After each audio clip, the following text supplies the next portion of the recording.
Romain, c'est déjà l'heure du bilan de cette deuxième édition. Un franc succès, hein. Est-ce que tu t'attendais à autant de succès? Parce que c'est vrai que c'est quand même beau d'avoir pour une deuxième édition un guichet fermé. Alors on s'attend jamais, on espère. On espère forcément en montant une production artistique pareille, une programmation artistique. On savait que Trio allait cartonner. On le savait, mais on n'est jamais sûr jusqu'au bout. Comme j'ai pu expliquer à plusieurs reprises depuis le début de semaine, et notamment en conférence de presse tout à l'heure, c'est que lundi, on n'était pas encore serein. On remplit vraiment dans la dernière semaine et on annonce le guichet fermé vendredi matin. Et quel plaisir pour une deuxième édition d'annoncer un guichet fermé et d'annoncer surtout la réussite d'un projet qui nous tient à cœur et qui vivra, j'espère, longtemps. Justement, ce remplissage tardif, comment tu l'expliques, toi? Alors, c'est un festival, donc c'est en extérieur. Je pense que la météo, ça se joue pas du tout, parce que les gens regardent peut-être le temps qu'il fait au dernier moment, il se décide, on est sur des retours de vacances, rentrée scolaire, toutes ces choses-là. Comment toi tu expliques justement ça? Alors, il y a deux raisons. Oui, il y a la raison de la météo. Je pense que même moi, on a un esprit de festival familial.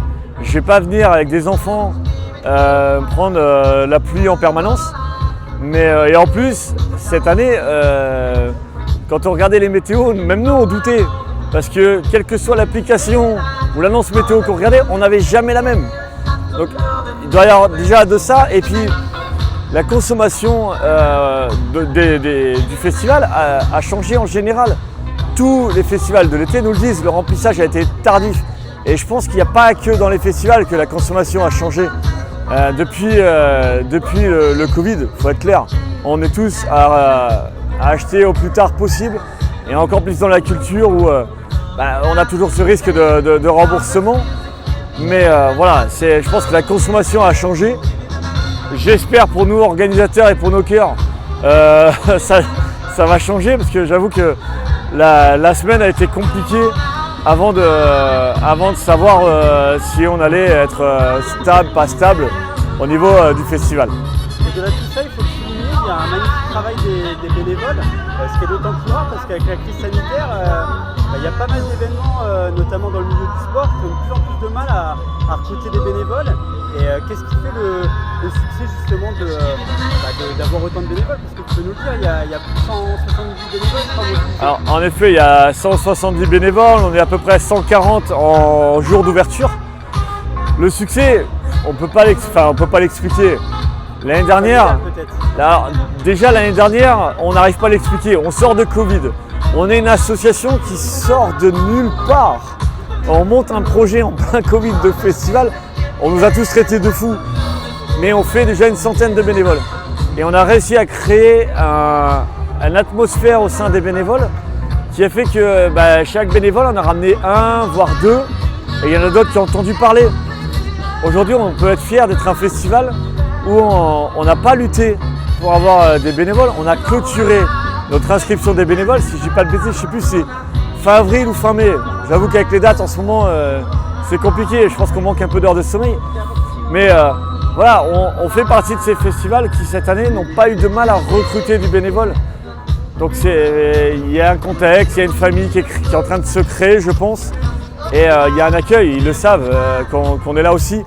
Nous, notre première phrase, c'est de dire vous êtes là, certes, pour faire vivre le festival, pour aider au bon fonctionnement, mais vous êtes là surtout pour prendre votre pied et vous éclater. En même temps que nous on s'éclate. Pas tous les jours facile, mais on s'éclate à monter ça. Et c'est, je pense, pour ça que les bénévoles reviennent. 95% des bénévoles de l'année dernière sont revenus. Et encore, dans les 5% qui manquent, il y a des fois, c'est pas qu'ils ne veulent pas revenir, c'est des raisons familiales, des mariages, des vacances. Donc on a notre réussite à ce niveau-là et j'espère pour longtemps. Ce guichet fermé, c'était un vrai test parce qu'au final, 5000 personnes, c'était le nombre, la jauge à peu près qu'il y avait eu l'an dernier sur les 3 jours. Là, on les a eu direct dès le premier soir. Niveau orga, il y a forcément dû avoir du stress, pas mal de sueur. Et au final, c'est passé tout seul. Ah, en effet, on avait une crainte, c'était nos parkings. Parce que l'année dernière, le site, on savait qu'il fonctionnait. On n'avait pas de doute. Techniquement, on peut accueillir 6000 personnes dans la fosse, mais aussi 6000 personnes dans le village. Donc c'est-à-dire 12 000. Là, on en accueille 5000. Donc, on sait que ça va respirer. On sait qu'il n'y avait pas de problème. Par contre, on a des parkings qu'on n'avait pas encore testés. Et là, aujourd'hui, quand je vois des gens qui viennent me dire vendredi, on a mis 30 minutes pour sortir. Mais 30 minutes sur une sortie d'événement, c'est rien. Allez, même sur des zéniths, sur des stades, c'est plus compliqué. Et pour avoir moi-même fait d'autres festivals cet été où on s'est retrouvé bloqué, mais pour 2 ou 3 heures sur des parkings, j'ai mis la pression à mes équipes. J'ai vraiment mis la pression à mes équipes, à la gendarmerie qui nous aidait, à la police municipale aussi. Comme quoi il fallait absolument qu'on ne se rate pas là-dessus.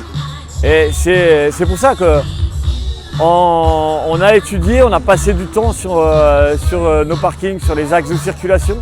Et au final, voilà, c'est le site en lui-même. On savait que ça allait fonctionner. Après, les bénévoles, les rotations, ils n'étaient pas forcément là pour eux se reposer un peu. Mais d'avoir 5000 personnes, je pense que j'ai l'impression que les bénévoles ont kiffé encore plus que moi. Parce que nous, voilà, on sait qu'on a le poids de l'organisation.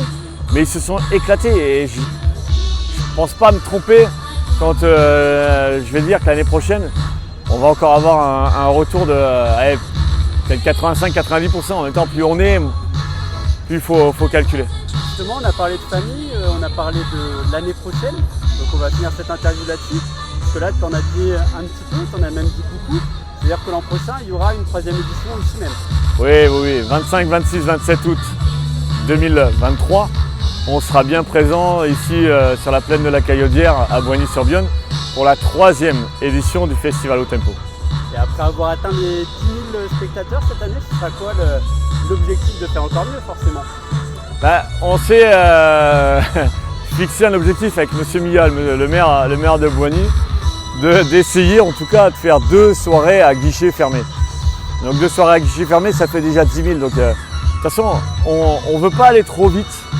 On va avoir une capacité toujours de 5000 personnes. On n'ira pas au-delà, pas l'année prochaine, sauf retournement, mais il ne faut jamais dire jamais. Mais on veut essayer de rester d'abord à taille humaine et après se développer. Il ne faut pas aller trop vite.